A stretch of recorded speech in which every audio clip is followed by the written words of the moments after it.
How are you doing? This is David W. Williams, also known as Diamond Dave. Let me know you can hear me. Let me know part of the country you're coming out of. And so what I want to talk about today is, are Black finance professors, will Black finance professionals save your family, right? And the reason why I want to talk about this is because,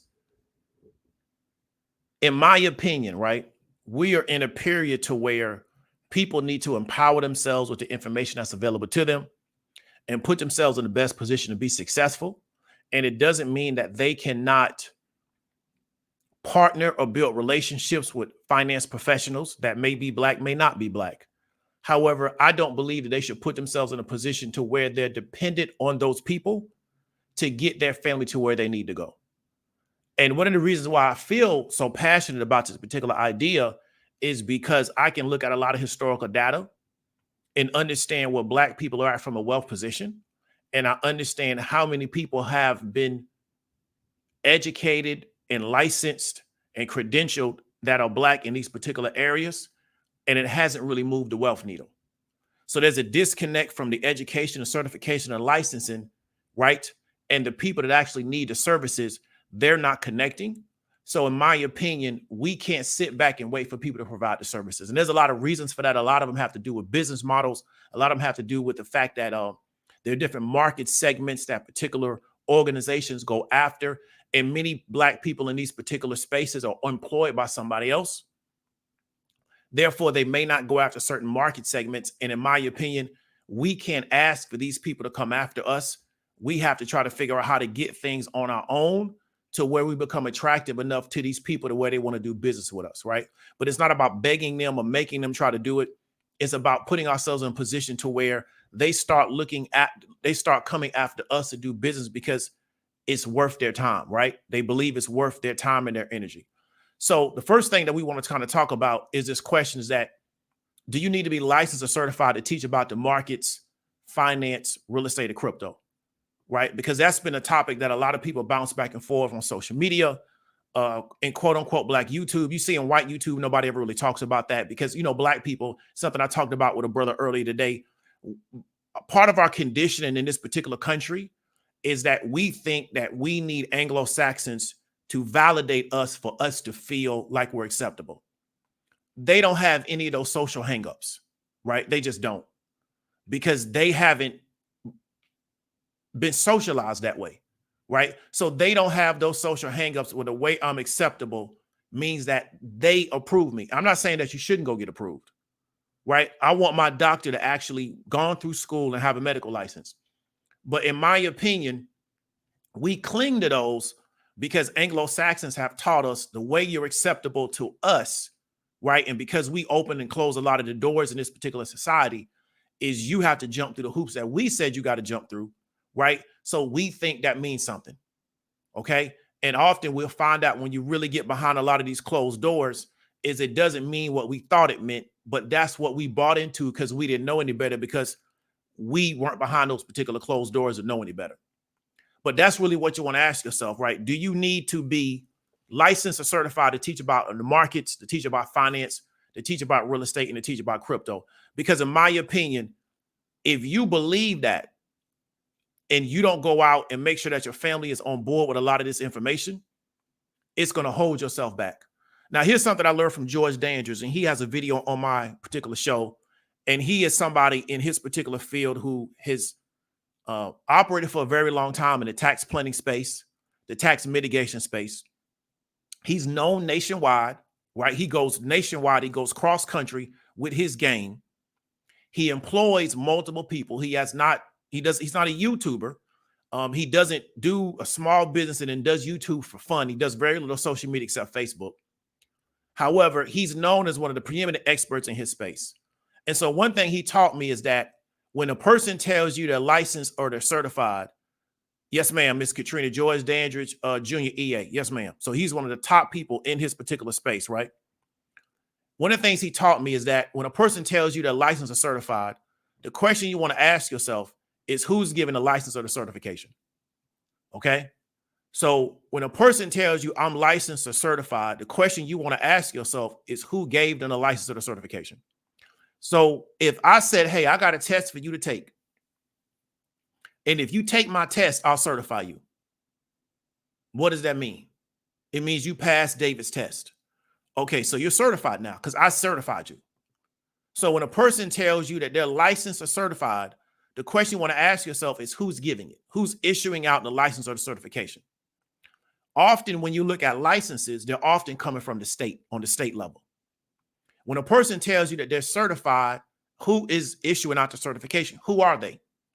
So this is a question a person often don't ask, right? So it's easy to prestige badge your way in, especially with Black folks, because we love licenses and certifications, especially if they're given us by Anglo-Saxons. We love it because they've taught us the only way you're going to be acceptable to us, which is who we're really trying to appeal to, right? Because the majority of us are going to be employed by them. So we got to play their game. They taught us the way you're going to be acceptable to us is to go get our licenses and certifications. What you don't know is behind closed doors, they studying what your people was doing thousands of years ago to try to figure that out. But that's a whole nother conversation, right? So when a person says they've been certified, the question you want to ask yourself is who certified them? And many people don't ask that question, right? So who licensed this person? Who actually certified them? If they're saying that what makes them credible in this particular space, because it depends on it. For me, it's a situation by situation basis, right? I know enough about cars to where I can deal with a person that doesn't have to show me that they're was an ASCE or ASE certified mechanic, right? And if a person refers me to a mechanic, and like I've had a good history with this particular mechanic, I don't care. If a person tells me I've been working with this accountant for the past 40 years and I've never had an issue, I don't go in there asking for that accountant what school they went to, who certified them, yada, yada. The person that I believe in and got confidence in told me I've been working with this person for 40 years and I never had an issue with my taxes.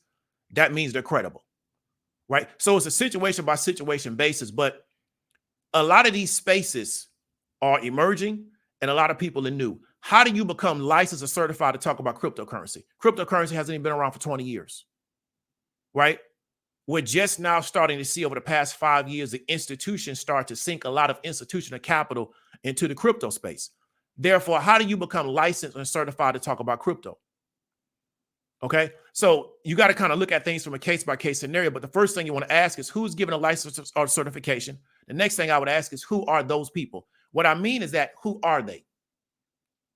Because a person will tell you that they're certified, and if you really go do the research, they really got certified by a marketing firm. Now, I know that because I read. They know most people won't read. So a person to tell you, I've been certified in this particular area. But what I want you to understand is that they've been certified by an organization that says, if you pass our test, you can use our trademark to market yourself. So what they really are is a marketing firm. That's really what they are. So when a person tells you, now, when you said a person got a CPA, a person passed the state bar, you know who gave them their license, right? A nurse passed her boards, you know who gave her license, right? But when a person tells you that they've been certified, the question you want to ask is that who certified them, then who are they? Okay. But most people won't ask that question. They'll just see the trademark that the person that is certified does not even own, but they've been licensed to use that mark in marketing for their business because they paid this organization and took their test. Does that mean this person knows what they're talking about? Or does it just mean that they can use a trademark of an organization that they paid, they passed the test, and now they have a contract agreement to use their particular test? So people get preyed on because they don't necessarily know to ask these kind of questions, right? Because the goal is to make you think that person is way up high and you're way down low. So you need them for everything. So you don't even ask questions, right? So that's what you really want to understand in these particular scenarios. I'm not saying I'm against people being licensed certified. I use a CPA. I would encourage you to use one. I would use George Dandridge if I didn't know how I already have a relationship with somebody. He's been extremely trained. He's well trained. He knows this stuff. He talked about it in my YouTube video. He made his mind up that if a person wasn't talking about taxes, he wasn't going to talk to him. And he stayed committed to that particular goal to make himself one of the top people in his field, right? So he has been designated in his particular area because he got a track record. So I'm not against people getting it. My question is, what are you trying to impress on me by you having it? Right? Because what it'll never mean to you is that I give you all the responsibility to help me and my people arrive at a destination. That'll never happen. Because if that was going to be the success route, we would have gotten there by now. Okay, we're not unintelligent people. We've shown we can go through these people colleges. We've shown we can pass these people tests. There's a gap missing between the test taking and the education and the actual result that we're looking to get. There's something missing in between that we haven't figured out yet, right? So we got to kind of really start to really ask ourselves, how come we can pass all the tests, right? We can get the education, but we're not getting these other results from a wealth standpoint, from a financial standpoint. How come we're not getting those results? Because if we got so much education, how come we can't solve the problem in the middle? So if there's a problem between the education, the certification, and the licensing and the result we're trying to get, that problem in the middle, how come the education, the certification, and licensing can't solve that problem? And nobody's asking that question. So then if it's not solving the problem, then we want to ask ourselves, have we been educated properly to solve the problem? You understand what I'm trying to tell you? Because if you go into the medical space and you have a issue the doctor can't handle, he normally refers you to somebody else that can handle it because he knows I don't have training in this particular area, right? What he doesn't do is say, I'm going to go back to school and learn the exact same thing that won't solve the problem that's right in front of me. Either I got to go retrain myself, I got to go study, or I got to send you to a specialist. What I'm not going to do is go back to medical school, learn the exact same thing that doesn't solve this new medical issue and think I've accomplished something because they gave me a medical degree. That's not intelligence. So that's what I want people to really understand. We got to start asking ourselves these questions after all of this education, licensing. When I talked about different types of capital, what capital are you missing in your group to where you can't solve these problems? Because there got to be something missing if you believe that the education piece is the part that is going to make you credible, right? So that's what I want people to understand. So we're going to hit this point. Nobody's coming to save you and your family. Nobody's coming to build you need to focus on building your group and move forward. Okay. And that's something I've been very passionate about. So what I've been able to do, not to toot my own horn, because I didn't invent this. I got this from other Black people in my environment. I picked it up from them and I took it and ran with it in my own space. We've been able to introduce people to economic empowerment in certain areas, give them a foundation, and then have those people now with that information start teaching their families. Right? Because one of the things that bothered me was that growing up, I wasn't introduced to certain things, so I didn't know. And I made a lot of bad decisions in finance because I just didn't know certain stuff. Nobody was presenting the information to me. It wasn't part of a normal conversation the way in which I grew up, and I wasn't raised in poverty.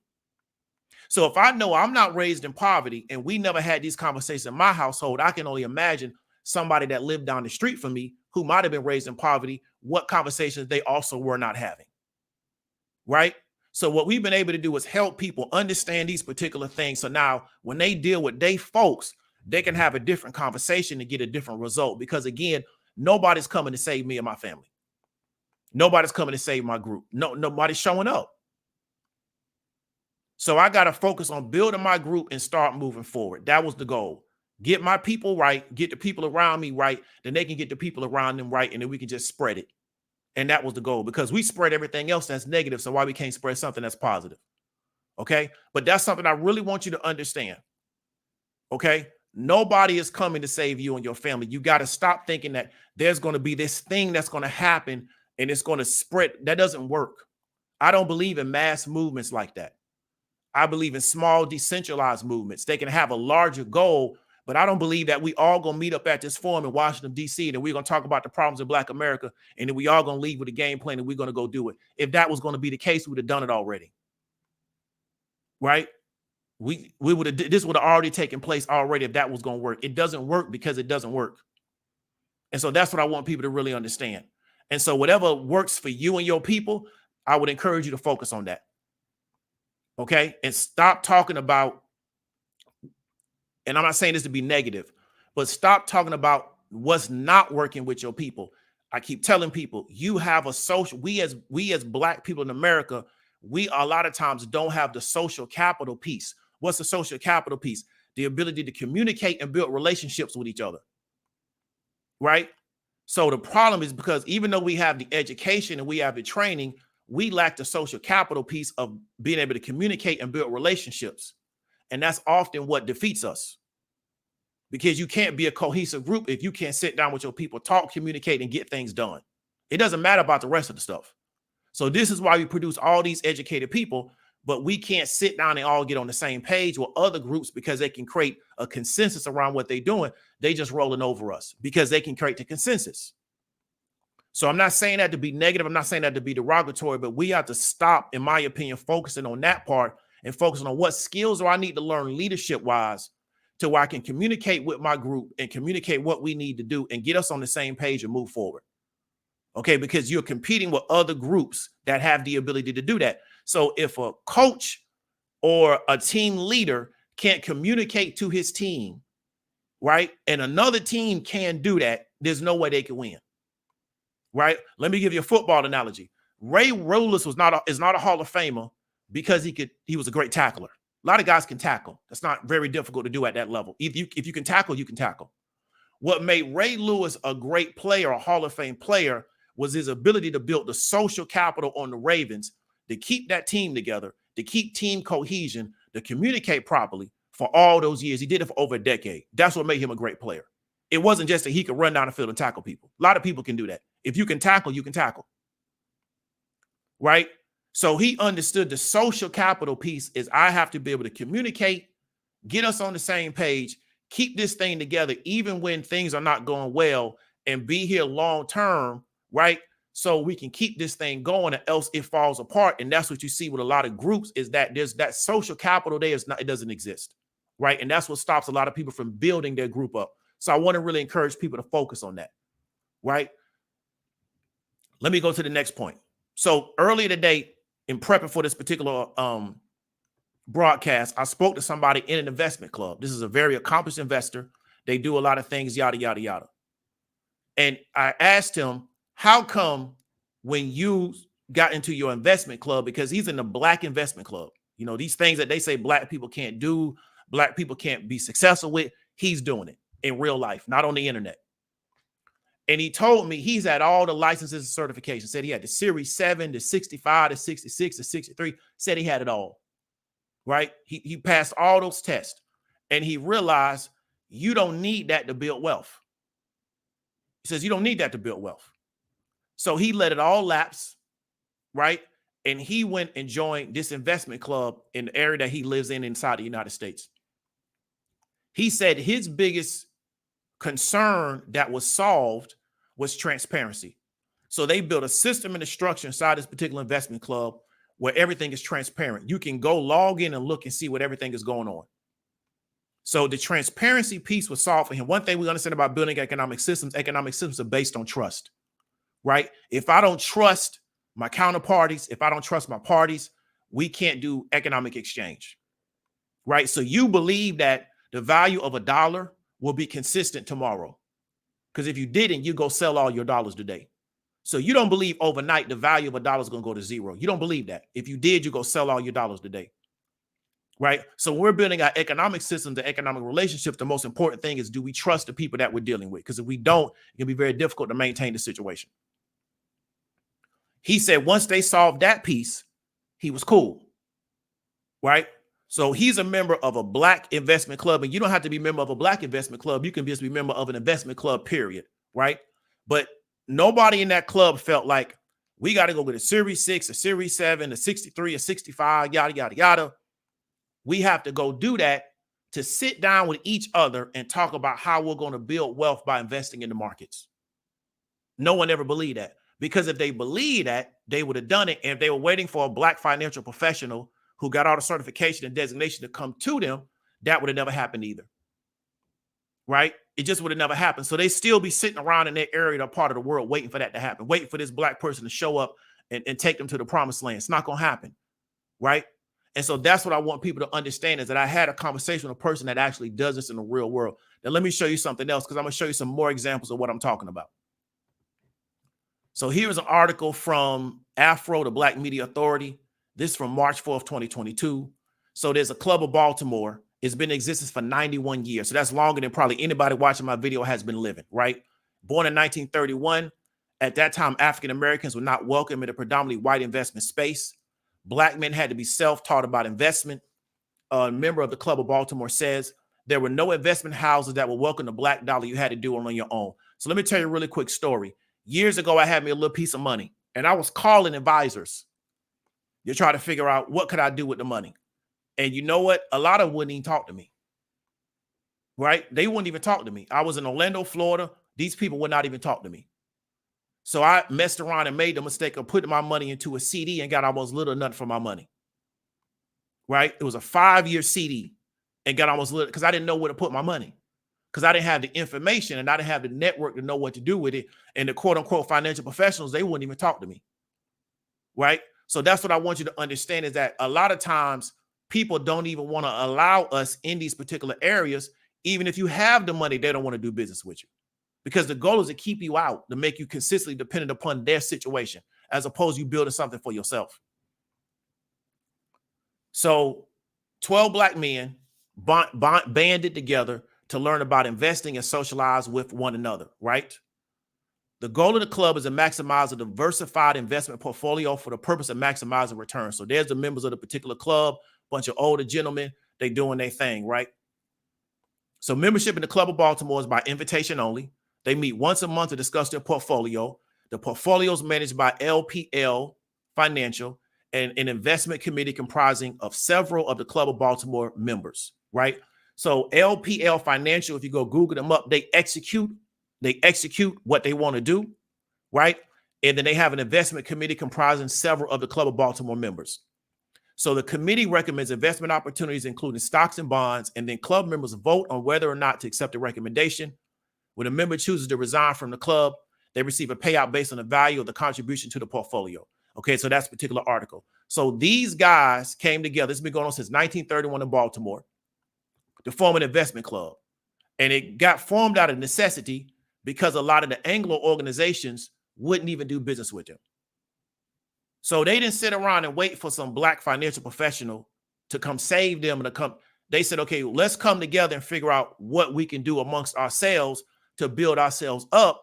And then now that we got some traction, right, then these other people show up to try to do business with you. That's normally how it goes, right? It's hard to attract any attention if you ain't got nothing going for yourself. It's easier to attract some attention when you got something going for yourself. And that's what I want you to understand, okay? And it's not about you just need to do for self all the time. But what I want to really encourage people is to stop thinking that somebody's going to come save you if they haven't come to save you over the past 100 years.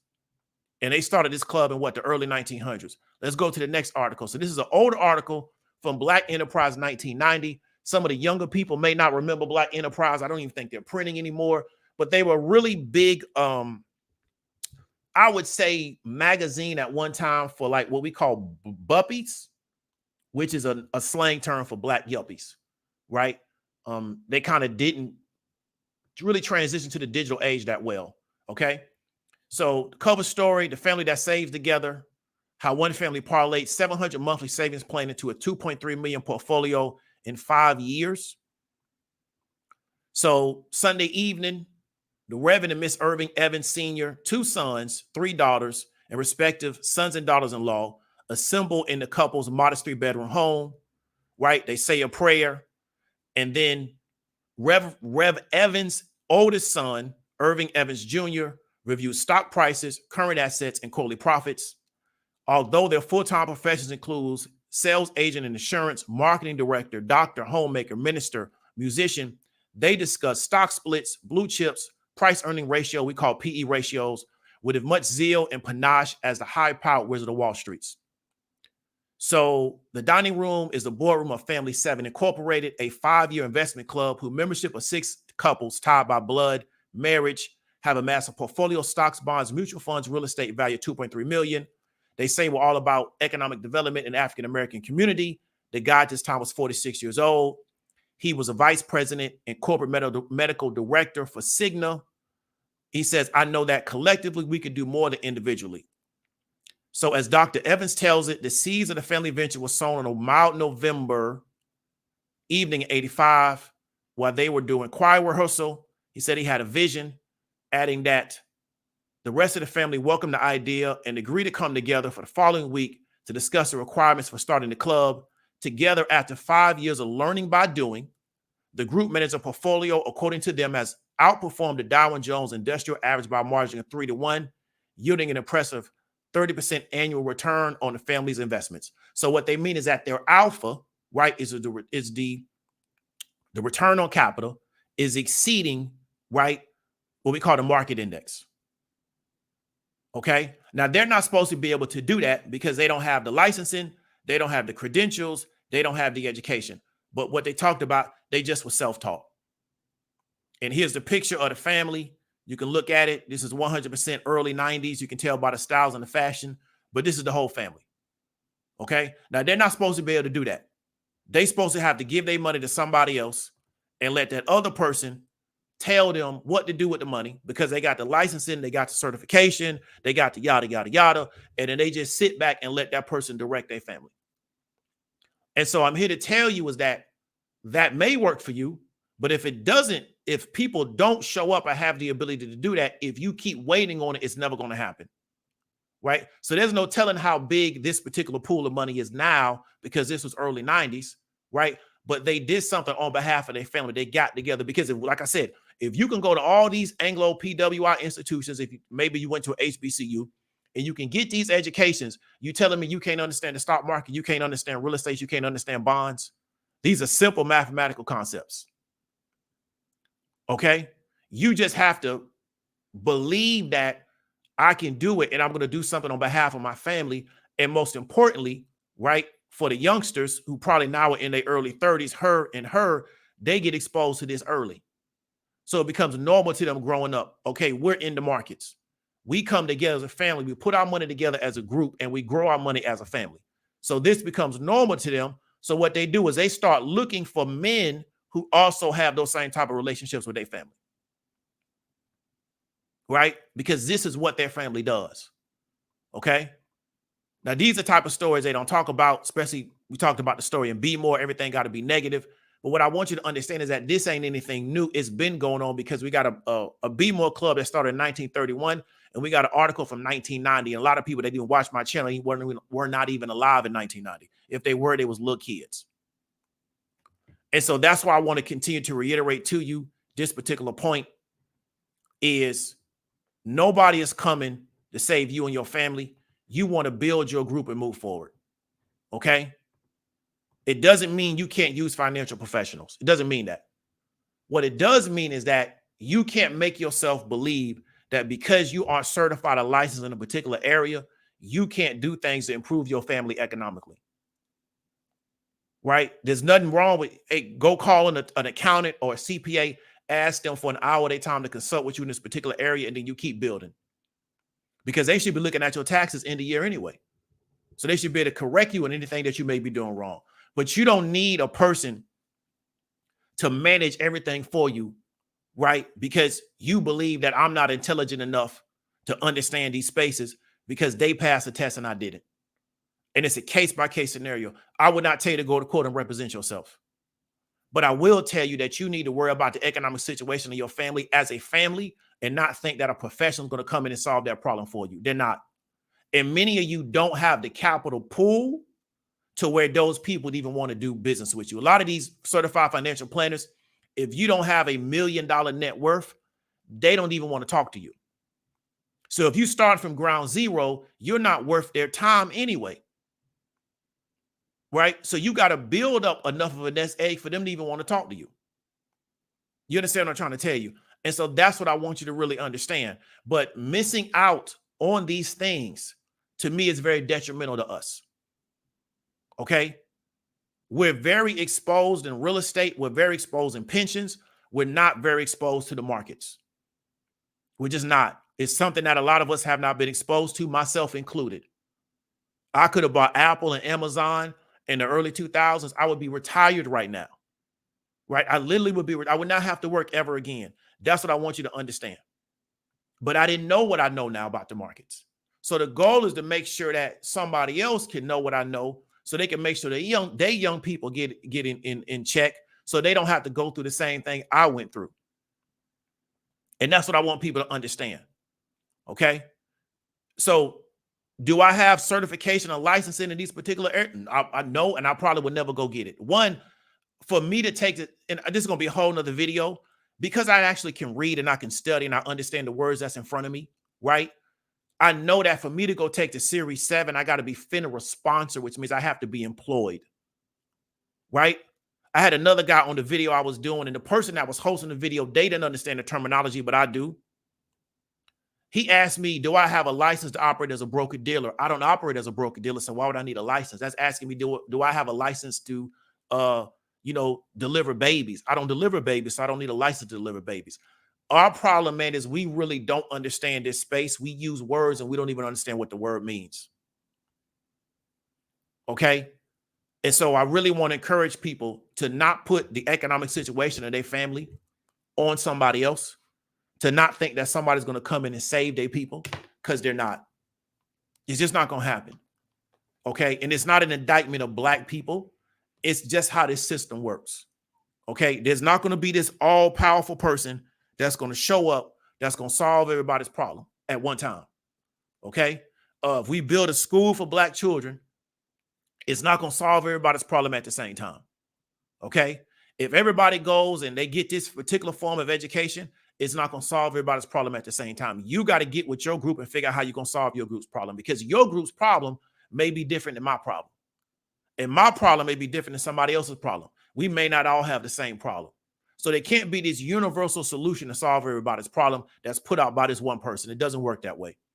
And we've done enough of these forums and these meetups and these talks where we sit down, we talk about the person's problem. We give talking points. We give the little quotables, and then everybody leaves and nothing happens. Right? I want to really encourage you to figure out, what are the problems inside my family? What do I need to learn to solve them? One of the biggest issues in my family was a lack of social capital, right? How did I go about trying to solve that problem? I made sure I communicate to everybody in my family.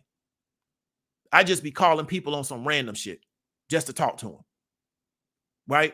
Because that's an issue in my family, is that lack of social capital. That's something I see a lot of Black people deal with, and it is an impediment for you to be competitive. You got to be able to talk to each other. You just have to. Another Ray Lewis story. He was with the guy that's the middle linebacker for the Ravens now. They was doing like a breakdown. And he says what he sees now on defense is nobody talking to each other. And then when the ball snapped, everybody just try to react. He said, you can't play defense like that. You got to be talking before the ball ever snaps. But Ray mastered communication. He mastered it. He mastered communication. He talked to his people all the time and make sure they was on the same page as far as what was going on. And so that's what I think a lot of people don't understand, is that for a lot of us, it's the social piece. And it goes way, way back to where they decided to destroy our families to put us in a bad position. And a lot of us have never really figured out how to recover from that. And any little thing makes everybody fall apart, right? Well, other groups of people, it don't matter what they're going through, they're going to come together, like the Mexicans. They're going to come together. They're not going to fall apart. They're going to get even tighter, right? Well, other groups, as soon as you put them on a little bit of stress, everybody fall out with everybody, right? So then what happens is the next generation got to start all over again from square one. And they just keep doing that to the end of time until they get wiped out, okay? So that's all we're going to talk about. We're not going to be here long. It's not really a lot to talk about. It's a lot to do. So I want to really encourage you to start doing it. So we're going to read through the comments. This show is being sponsored by www.thehighestpaid.online. And what we have been successful in doing is teaching people how to navigate these particular spaces. We have a track record. And the most important thing is not that individual person. It's that person learning it and taking it back to their people and teaching it to their people, so they people now understand this stuff and they can make their own moves as young folks and not having to go through what I had to go through, to where you miss out on all these opportunities because you don't know no better. And then now later on, you finally figure it out. And now you're saying, damn, I could have made all this money 10 years ago, but I just didn't know where the money was at. I know exactly where the money's at. Now I can see the money. So now I just got to figure out how to get into that particular position. Before, I didn't even understand anything about buying stocks. I knew about company 401ks. I didn't know anything about buying individual stocks. Had no idea what even existed. Right? Didn't watch any financial shows, didn't read any financial publications. I read Black Enterprise, and that probably was it. So that's what I want you to understand. So that's the particular offer. If you got any comments, questions, or opinions, you could come on. If you disagree with me, I 100% want you to come on because I want to hear your point of view. Let me know how you feel. I'm going to read these comments, man. We're going to get up on out of here.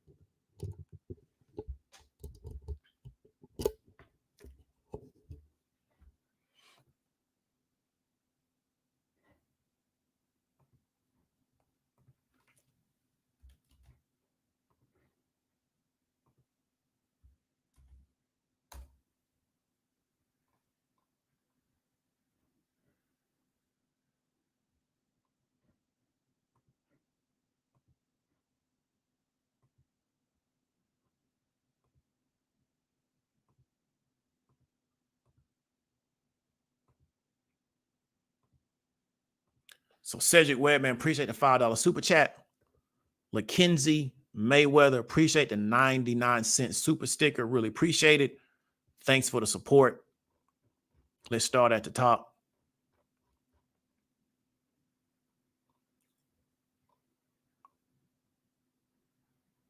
What's going on? Okay, so Mr. Hall, he coming through. Let me pull you up real quick, man. Let me get rid of this super chat. Uh-oh.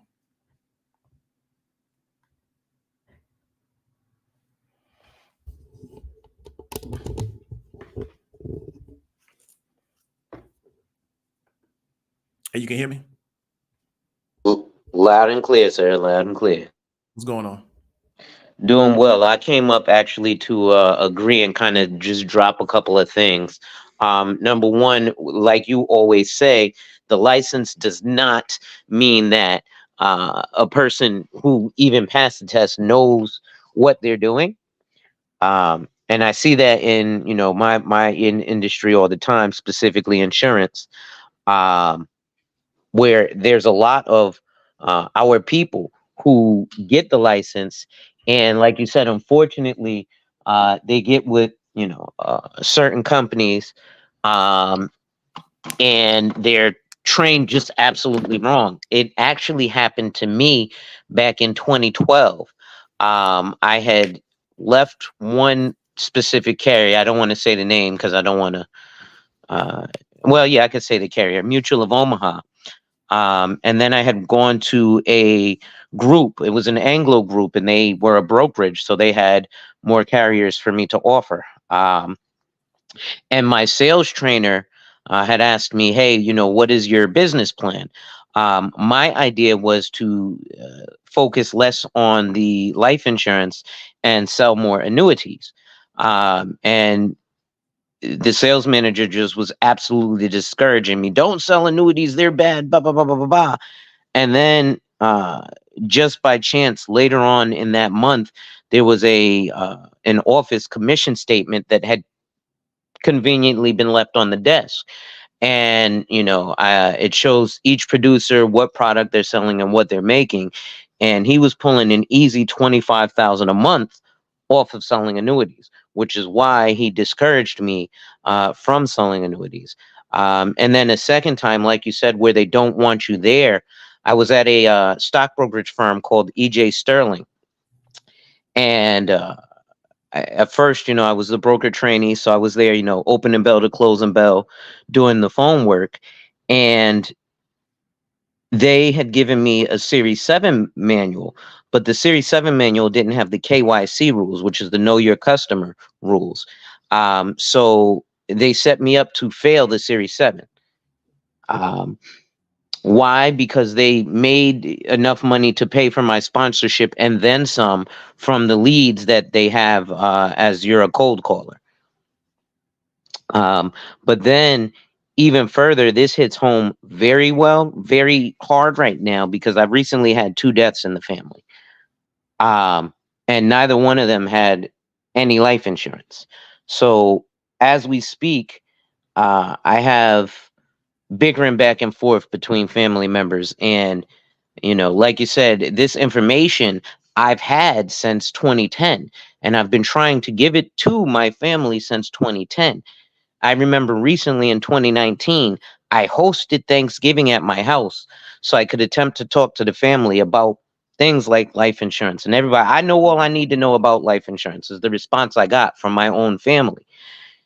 And now situations are coming up where, you know, like I said, the 2 deaths in the family, and people are looking at me to donate to their GoFundMe's, and I'm like, no, as callous or cold-hearted as it may seem. But I'll stop there for now. Yeah, I mean, I understand what you're saying. So I've had people in my family that I've tried to talk to about certain stuff, and they didn't, because I come from a big family, right? It's like a lot of people. And they didn't really take to it. And it didn't bother me because everybody's not going to take to it, right? So I just work with the people that take to it, because I know in my family's history, a lot of the missed opportunity that we have, because we weren't on the same page around this particular issue. And Miss Lady Elder, I apologize for starting off the way I started off. Condolences to your family. I should have said that from the gate, so that's my fault.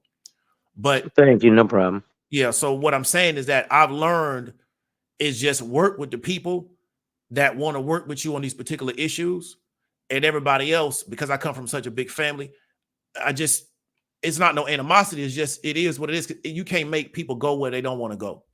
So what I learned is, if I just can get 2 or 3 people, we can be impactful, because most people, whether they white, black, green, or purple, they're not even thinking about the stuff we're thinking about. They're not even having the conversations that we're having. So my perspective goes a little bit outside of just life insurance, right? So I'm not against it, but my perspective and my focus is a little bit outside of life insurance. So if we're focused on those particular things, and we know that the majority of the population is not focused, it doesn't take a lot for us to be impactful. Just like the family that I showed you that had the multi-million-dollar net worth, they're probably going to have a higher net worth than most families, because that's what they're focused on. And other families, right, are not focused on that at all. They're too busy on other stuff. So the competition is a lot less. And that's what I try to get people to understand, is that there's a reason why we're not taught to go into these spaces unless other people tell us we're allowed to be there, is because they want us to be constantly dependent upon them in these spaces. So I work with the people that want to work with me, and the people that don't want to work with me, that's cool. I don't have no animosity. They still members of my family, because one thing I know is that this is how my training and how my structure. When I'm putting the crew together, everybody is a piece of a puzzle. So I don't need everybody to play the same role. So if I can't deal with you on the economic piece, maybe you can support me in another area outside of that. So you still are part of a puzzle. But when I'm putting the crew together, my mind frame is that everybody's a piece of a puzzle. What I'm trying to do is complete the puzzle. You understand what I'm saying? Absolutely. Okay. But I appreciate your contribution. And like I say, condolences to your family. And I know that y'all will figure something out, because y'all got enough smart minds in that situation where y'all will come up with something. Absolutely. Thanks for having me. No problem, man. Be easy. So let me know if we have any more other people that want to come up. We're going to read the rest of these comments, man, and we're going to bounce up on out of here. So B Phil, appreciate the $50 super chat, man. I really appreciate it. Big up to you. So let's keep going.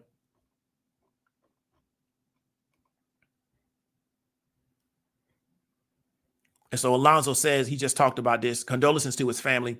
Had 2 deaths with no life insurance, a lot of tension going on. Yeah, deaths in the family it brings out a lot of stress in people. I've seen it. I've been there.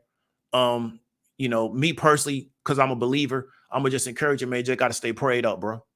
You know what I'm saying? Because these things gonna happen, and they can happen to old and the young. And I know that from my family.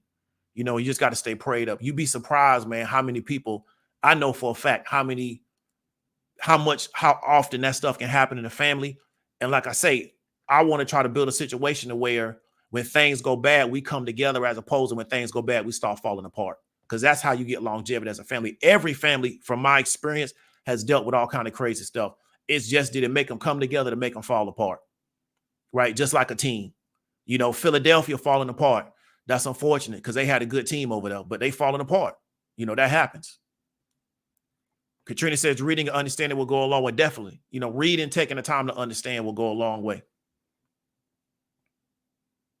So Julian Brown says, I do believe you have to know what you're talking about on the subject matter. Mr. Brown, I do agree with you. But one thing I've noticed is a lot of people that are presenting themselves as certified and licensed, they're telling me stuff that I know is not 100% correct, right? So I had a person, I was looking for an accountant, and I was speaking to this person out of DC, and they told me when they sit down and talk to an accountant, if the accountant don't know more about accounting than them, they won't hire them, and they're not an accountant. I have observed a lot of people in this finance space that took the test and got the license say stuff that to me is 100% incorrect. I don't correct them because that's their business. But the question is there expertise in a certain niche, or is it more broad? Because a lot of times for people just to create conversation, they have a very broad space. And if you notice me on this channel, I talk a lot about the options market. I talk a lot about economics. I don't talk about the bond market at all. I don't really talk about equities. I primarily talk about options, the options market, and I primarily talk about like macroeconomic stuff. And I kind of stay in those lanes. I really don't talk about stocks that much.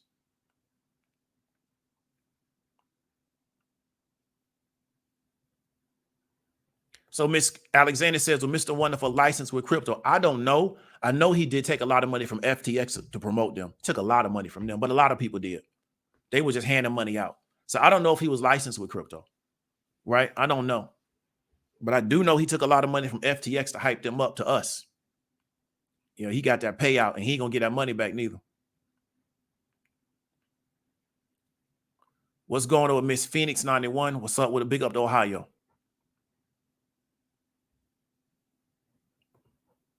So with Ant, there's the same boundary in tech degree versus self-taught. I'm with the latter. Yeah, that was something that was really, that self-taught tech was really, really big, like first decade of the 2000s. There were guys creating whole businesses and they just taught themselves Python. And they had never been to school for computer science or computer engineering. They just taught themselves Python and then built like a tech business out of that. That was real, real big that first decade of the 2000s.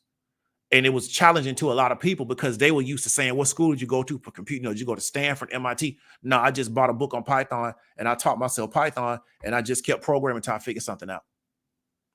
You know, and tech, to me, tech is more open to that than a lot of other spaces because a lot of people have been very successful in tech, especially programmers, by just teaching themselves, you know, sitting down with that material and just doing it over and over again until they figure something out.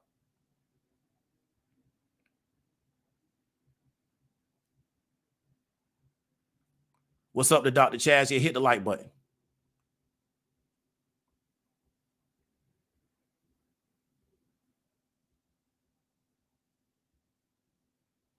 So Katrina says all these churches and organizations sitting on billions and still in cash accounts. 100% correct. Yeah, I read Black Enterprise a lot too. My biggest issue was that they didn't move to the digital age. I don't know what happened there. They kind of dropped the ball on that. You know, I don't know. I don't know who was editor of that magazine or who was a publisher, but they just kind of never moved to the digital age. But they had a really, really good magazine like 90s and 2000s. You know, it was a very good publication. So Ms. Katrina says, what's Comedy Stores Cooperation? Most definitely. Social capital. That's the key. And a lot of us, I think, are missing out on that. And we don't realize it yet.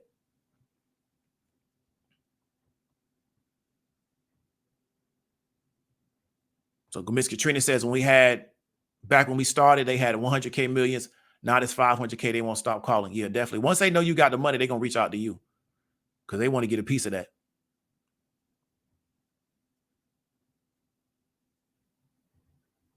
So Alonzo says, you called Edward Jones. They told me they have a 2 million minimum. Yeah.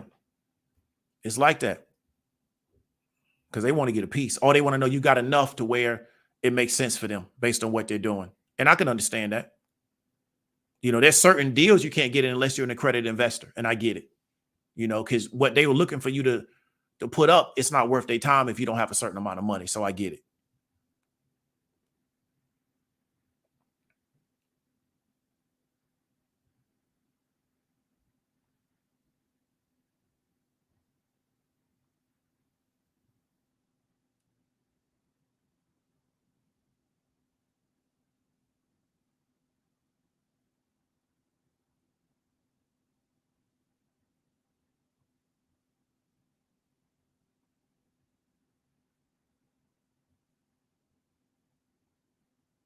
So True Mystique talking about insurance, and I was mad when family members let my grandmother's insurance lapse. That's very unfortunate.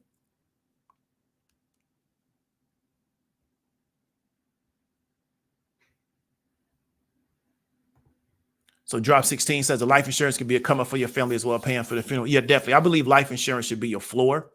Me and Alonzo disagree on the type of insurance, but either way, you should get something. Because to me, that's a floor, right? Because anything can happen at any time. I'm not one of those people that factor in that you're going to live to 100 years old, because in my family, that hasn't happened to a lot of people.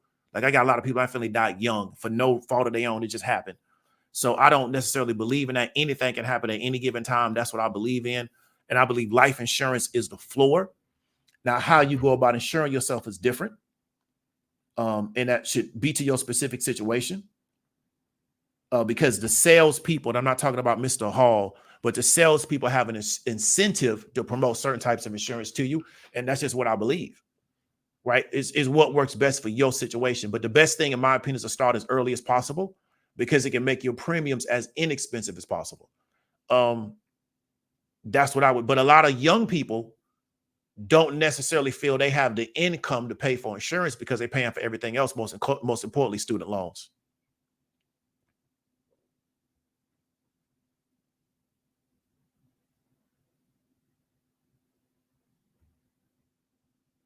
So True Mystique says, I learned some of the basics of Python on my own.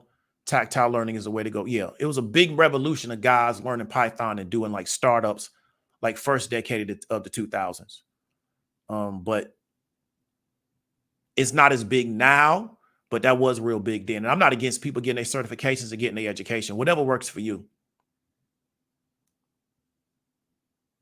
GC hit the nail on the head. What people seem not to understand is that with all those certification licenses, you can still lose money.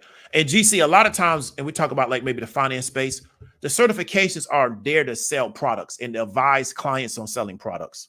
What people don't understand is that a lot of people, like myself included, I don't sell a financial product. I don't recommend stocks. I don't recommend annuities. I don't recommend life insurance.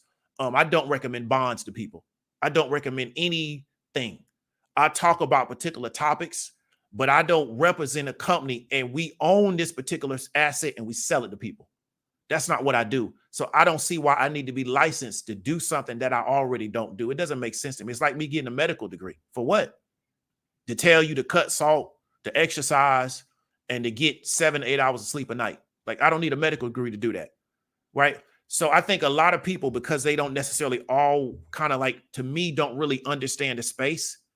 They don't understand why FINRA and the security SEC, the security agencies want people to be licensed. And it's because historically people got to kind of understand how the space was built. When I was a youngster and before you was born, the only way to really get stock was through an intermediary. And often people didn't know what to buy. And I know you probably already know this, but people didn't know what to buy.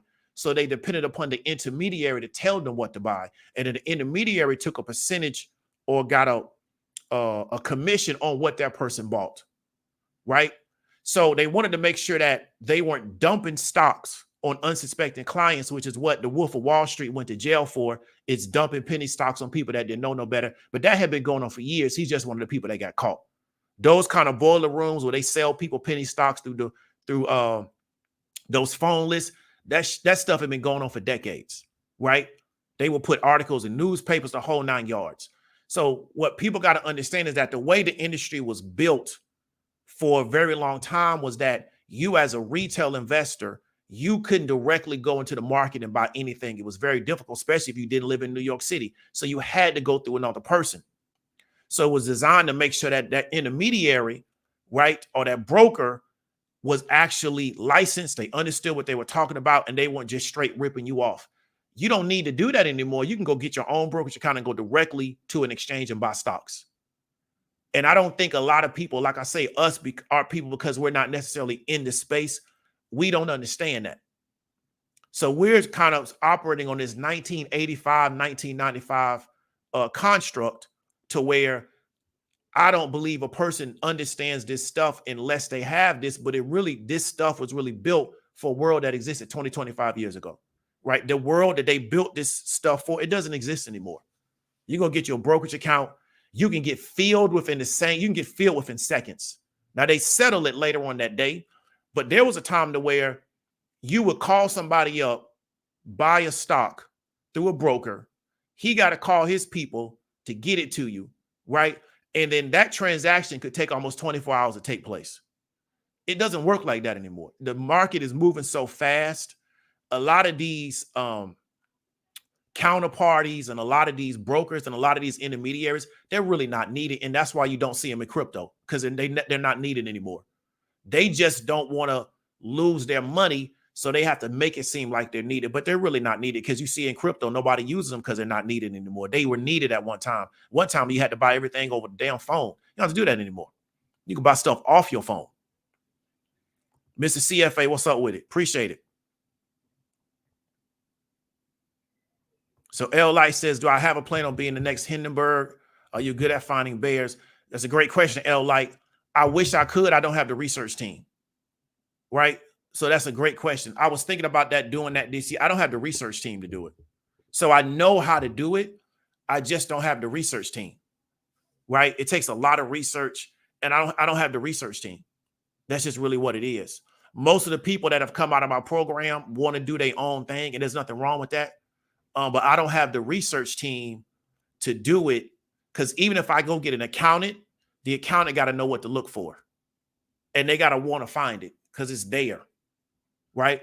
So, but that's a great question. I wanted to do that. It's a dude, and you might know who this dude is. He probably make 50, 60 a month on the newsletter, right? But he has, one, the audience, and two, he got the research team ability to constantly produce new content in that space. And it take a lot of research, because a lot of stuff you're going to look through is not going to be a go. Like, you get to a certain part and be like, no, it's not what we thought it was, and now we got to go to something else. But he's probably pulling in 50, 60 a month. And this dude is not even 25 years old, and he ain't got a license from nobody, right? I forgot what his degree is in, but it's he don't have a license. He ain't been certified in nothing. And he's selling a financial newsletter through, I forgot the name of this email server that they're using. And he's probably pulling in 50, 60,000 a month, right? So he's making probably $500,000 a year, a little bit over, and he's not even 25 years old. Then he got another newsletter he does. So together, he probably pulling in a good $1 million a year. But I wanted to do that. I just don't have the research team, to be real with you. But that's a great question. You know, I'm glad you're seeing that. You could go do it. If you pull the research team together, I'm going to applaud you if you can put it together. You put the research team together, man, I'll tell you to go for it, because there's a lot of money out here. It's a lot of money out here for that. Boy, it's a lot of money. I just I don't have the research team to do it. True Mystique says the company I work for push whole life heavily. They especially push the cash value aspect of it. I feel you. And they may have a partnership that allows them to do that. A lot of people are not aware, from my own understanding, is that a lot of times when your company partners with these people to sell these financial services, they get a deal to do that. And there's nothing wrong with that. They should get a deal, because they're giving them people access to their market. And I'm not against whole life, but whole life works best if you're younger. A lot of young people don't feel like they can afford insurance because they got a lot of other bills. You know, but whole life works real good when you're young. To me, after a certain age, you might as well go ahead and just invest your money. You know, because if you're in equities, you can always go liquid at the drop of a hat because of the internet. And that's not financial advice. It's just my own opinion. So I'm not against whole life. It's just a lot of young people can't afford it. And the insurance industry hasn't really solved that problem. They don't need to. They got so much. These insurers are so rich, it'll blow people's mind how much money they got. I mean, it'll blow people's mind how much money these insurers have. It'll like literally blow people's mind. It's not something that's talked about.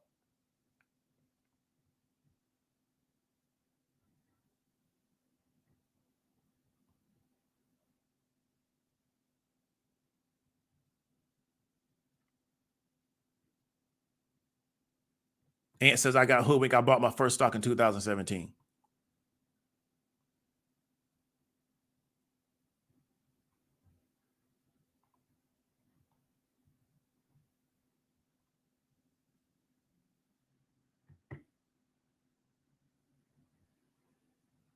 Okay, so that looks to be it. Nobody else wanted to come up. Don't want to hold y'all too long. We have 59 minutes, so we're right under an hour.